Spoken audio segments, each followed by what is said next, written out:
હાલો ખેડૂત મિત્ર, આપણે તલની દવા આવી ગઈ છે સાપ પાવડર.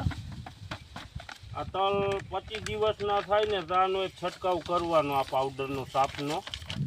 એટલે આપણે ઘણીવાર તલી છે ને ઊભી ફૂંકાઈ જતી હોય, ફૂગ આવે.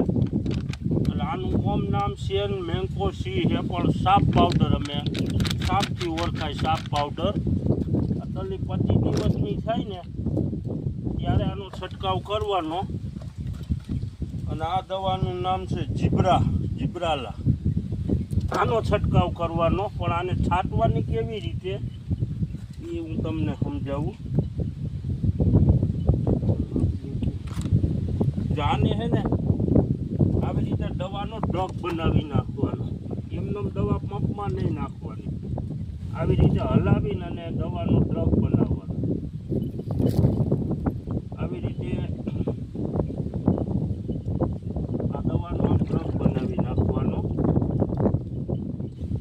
અને દવા છાંટવાની કેવી રીતે કે સવારમાં વહેલી છાંટવાની 10 વાગ્યા સુધી, અને પછી સાંજે 5 વાગ્યા પછી છાંટવાની.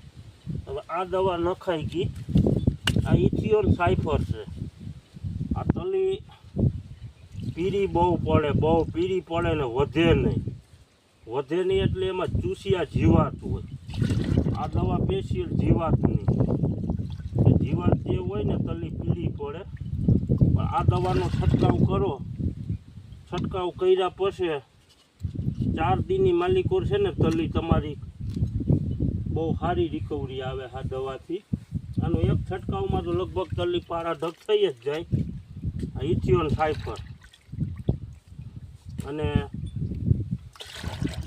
આ ઇથિયોન સાયફર આટલી દવા અને આ સાપ પાવડર. આ છાંટવાથી શું થાય કે તલી પાક માથે જાય ને ત્યારે તમે જોજો પાણી પાતા હોય ને એટલે અમુક છોડવા સુકાય. પણ આ 2 વાર છાંટવાનું. એક તલી 25 દીની થાય ત્યારે અને 45 દીની થાય ત્યારે. આ પાવડર છાંટો એટલે તલીમાં સુકારો કે ફૂગ કોઈ વસ્તુ આવે જ નહીં. અને આ દવા ઇથિયોન સાયફર આટલી દવા ભેરી કરીને અમે છાંટી. હા જીબ્રા ઇથિયો સાયફર. હવે આ ખેડૂતની ચેનલ છે ચંદુભાઈ સરવી. આ ચેનલ તમને ગમે તો લાઈક અને સબસ્ક્રાઈબ તો જરૂર કરજો. અને આ દવા છે ને ટાઢે પોરે જ છાંટવાની.